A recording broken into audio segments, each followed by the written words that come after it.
Ron Howard's journey to Hollywood legend didn't begin with luck, it began with legacy. Born Ronald William Howard on March 1, 1954, in Duncan, Oklahoma, he was quite literally raised in the spotlight. As the son of actor Rance Howard and actress Jean Spiegel Howard, Ron didn't stumble into show business, he inherited it. From the moment he could walk, he was surrounded by cameras, scripts, and soundstages, quietly absorbing the rhythms of a world most children only saw on screen. But this wasn't just background noise to him, it was a calling. With a natural presence and an unmistakable spark, Ron's career began before most kids had learned their ABCs. By the time he was 5, he had already become a household name. But behind that early fame was something deeper, a connection that shaped his childhood and stayed with him for life, his bond with Jim Nabors, the man the world knew as Gomer Pyle. Now, decades later, Ron Howard is finally breaking his silence about the friendship that left a lasting mark on his heart. Ron Howard captured America's heart before he even lost his baby teeth. With his innocent charm and natural ease in front of the camera, he gained national recognition as a child actor, a rare talent who didn't need to act like a child, because he already understood truth. At just 6 years old, he stepped into the role of Opie Taylor on The Andy Griffith Show, becoming the wide-eyed, good-hearted son of Mayberry's wise sheriff. Week after week, Ron brought warmth and sincerity to millions of homes, not just acting, but living in the role. His bond with Andy Griffith extended beyond the screen. Griffith became a true mentor, a second father figure who helped guide Ron not just as an actor, but as a young man finding his place in an adult world. Together, they created one of the most beloved duos in television history, rooted in trust, respect, and genuine affection. When the Andy Griffith Show ended, Ron didn't fade into the background like so many child stars do. Instead, he transitioned with quiet determination into teen roles, eventually landing another iconic part, Richie Cunningham on Happy Days. As the earnest, clean-cut boy next door, Howard once again anchored a cultural phenomenon.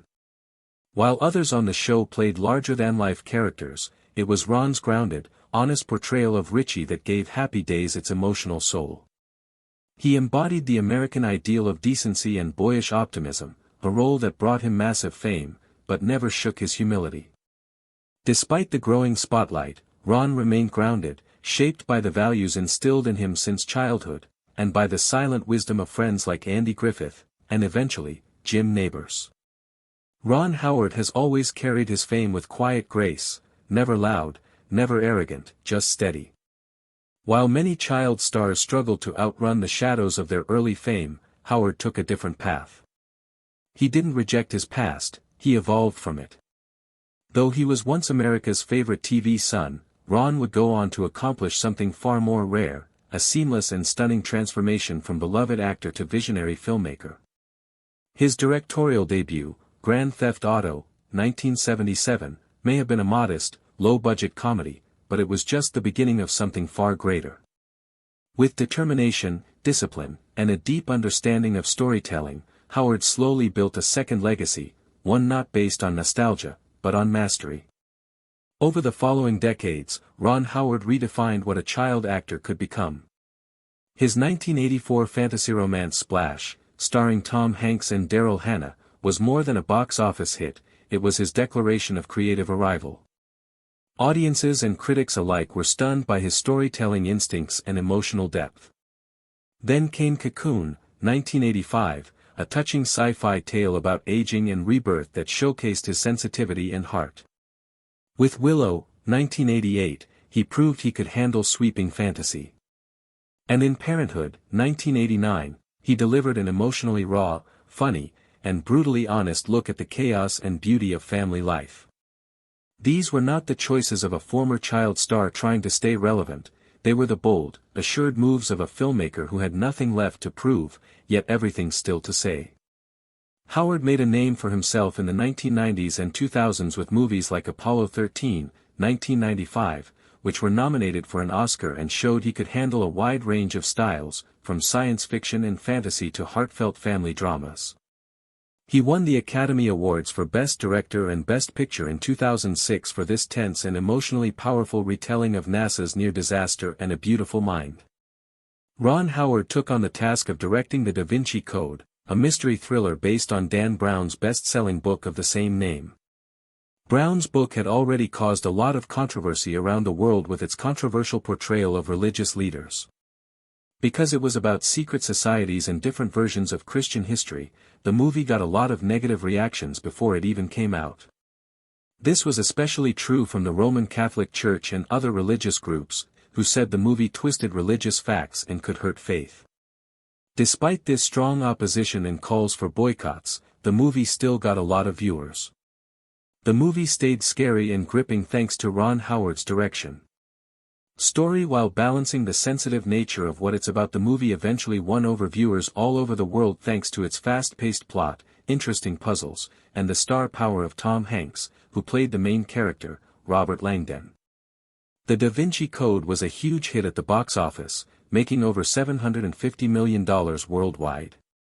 The movie's success cemented Howard's image as a skilled director who could handle complicated stories that mixed history, suspense, and drama, building on his already impressive body of work.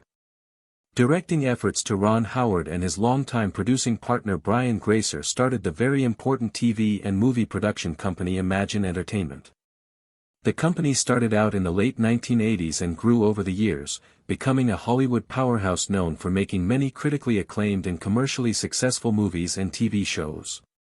Imagine Entertainment was a big part of making modern stories possible by providing movies and TV shows in a wide range of styles, from drama to comedy.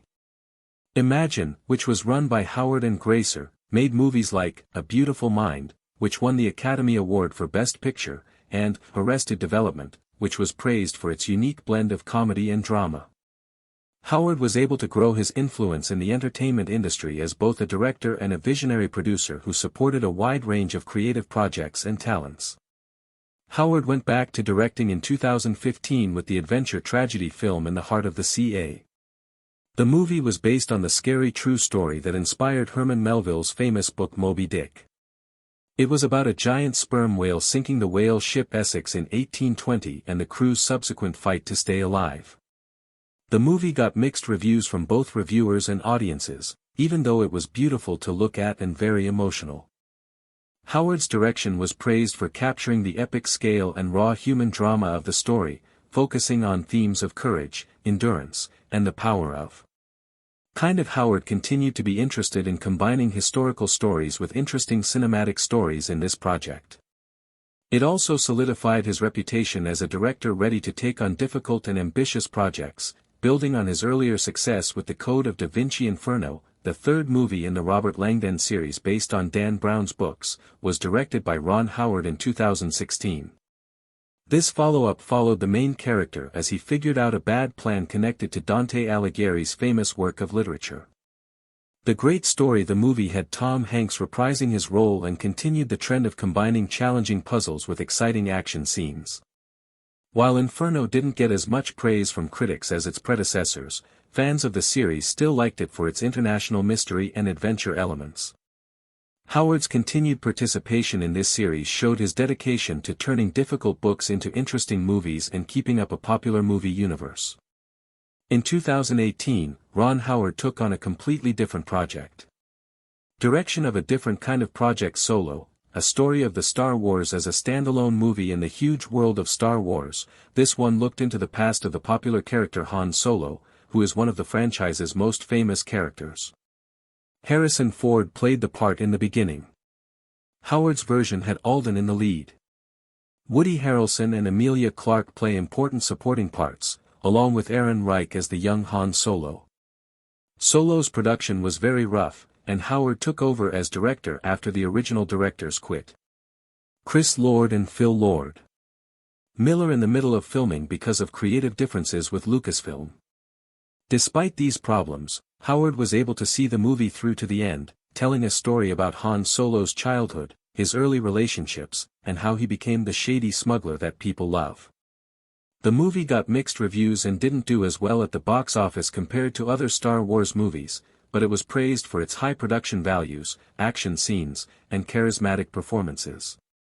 Howard added the franchise to his list of directing credits, showing that he is flexible and able to handle big, effects-driven blockbusters. In November 2017, Howard revealed that he would be teaching his first directing class on November 24, 2020. On Netflix, Howard's thriller Hillbilly Elegy came out. The movie is based on J.D. Vance's memoir of the same name, and Vanessa Taylor adapted it for the big screen. The movie stars Glenn Close and Amy Adams, both of whom are nominated for Academy Awards. The movie has gotten mostly bad reviews from critics in March 2021. Howard started filming the survival drama 13 Lives in 2018, based on the Tam Wang Cave rescue. The film came out in some theaters on July 29, 2022, and started streaming on Prime Video on August 5, 2022. The film got mostly good reviews from critics in 2022. Netflix got it from Paramount Pictures. Howard's first animated movie will be The Shrinking of Treehorn, and Jude Law and Ana de Armas will play in the survival thriller Eden. Ron Howard's personal life is dominated by his loving marriage to Cheryl Alley, whom he married on June 7, 1975. Cheryl Alley was born on December 23, 1953, and the couple's relationship has lasted for decades, demonstrating a stable and supportive partnership amidst the often hectic and demanding world of Hollywood. They got married when they were both young, and over the years they have raised a family together while Ron's career has grown from child actor to highly respected filmmaker. Producer Cheryl Alley has always been by Ron's side, giving him a strong base of stability and support that has helped his success and personal well-being. Their marriage is often held up as an example of lasting love and commitment in an industry where relationships are often subject to intense public scrutiny and pressures. During their marriage, Ron and Cheryl have supported each other's goals and kept a close-knit family life away from the spotlight. Ron Howard and Cheryl Alley have 4 children. A big part of their lives that brings them joy and fulfillment outside of their work is their children. 2 of their daughters, Bryce Dallas Howard and Paige Howard, have followed in their father's paths into the entertainment business. Brianne Dallas Howard, who was born in 1981, is a famous actress and director who has worked on many big movies and TV shows. Her success is often attributed to the creative setting her parents created for her. Also tried acting and built a career in film and TV. The family has a supportive and encouraging relationship, with Ron and Cheryl fostering their children's skills while giving them the freedom to find their own ways. The Howard family likes to keep family issues private. Instead, they focus on the quality of their relationships and how important it is to have a strong family bond. For decades, Ron Howard and Jim Nabors, 2 famous people from. Both actors were famous for their roles on The Andy Griffith Show, a show that became a cultural icon and launched their careers. However, behind the scenes, their relationships were much more complicated than the warmth and friendship that viewers might have thought. Recently, Ron Howard broke his long-standing silence about Jim Nabors, shedding light on the true nature of their relationship by talking about feelings and incidents that had never been talked about in public before. Ron Howard, who played Opie Taylor on the show, has always been known for being honest and thoughtful when thinking about his past. But when it came to Jim Nabors, who played Gomer Pyle, he stayed mostly quiet, often deflecting questions and steering conversations away from personal details. The reason for this silence was a complicated mix of professional tensions and personal disappointments. Now, Ron Howard has said that while Jim Nabors was praised for his comedic skills and the charm he brought to Gomer Pyle, but Howard said that behind the scenes he was a very different person who was hard to work with and sometimes truly evil. Howard gave specific examples of how Nabors' behavior made the workplace toxic. While Nabors was praised for his comedic skills and the charm he brought to Gomer Pyle, Howard said that Nabors could be manipulative and mean-spirited. They sometimes put down their coworkers and caused fights on set. The big difference between how Nabors behaved in public and how they behaved in private caused many problems behind the scenes. Ron Howard, who became just a toddler actor on the time, determined these experiences in particular unsettling. He felt that the jovial photograph projected on TV masked a deep hostility that turned into hard for him to system as a younger individual. Furthermore, Ron Howard revealed that the toxicity prolonged beyond easy character clashes. Friends reportedly Engaged in behaviors that made the working atmosphere irritating and demanding, Howard spoke about how this negativity affected his personal work and personal boom at some stage in the one's early life in Hollywood. Instead of feeling supported with the aid of a solid and crew that must have felt like a family, Howard frequently felt isolated and at odds with associates who wielded full-size have an effect on set because of his recognition and seniority. Breaking this silence become not and clean selection for Ron Howard. For decades he feared backlash and complaint for talking out. Approximately a liked parent who had handiest these days surpassed away. Howard explained that it took many years for him to return to phrases with his personal stories and to recognize the significance of honesty even when it might be uncomfortable or arguable. With the aid of sooner or later sharing his attitude, Howard hopes to paint a fuller, extra nuanced picture of Jim Friends, one which recognizes his competencies, however additionally does now not pull away from the harm he triggered to the ones around him. This revelation from Ron Howard has sparked renewed interest and debate amongst lovers of the Andy Griffith Show and television historians alike. It challenges the nostalgic memory of the displays harmonious forged and highlights the frequently hidden difficulties in the back of producing loved enjoyment. Howard's braveness in coming ahead encourages others inside the industry to proportion their very own untold tales, selling a culture of transparency and duty. Ron Howard's decision to break his silence about Jim Associates gives an extended, awaited and much-needed appearance behind the scenes. It exposes the stark contrast between Nabors' public personality and his true man or woman, revealing how his moves impacted people who worked with him. Via doing so, Howard not simplest honors his own reports, however also contributes to a broader expertise of the complexities worried inside the leisure world and the charge now and again paid by those caught in its glare.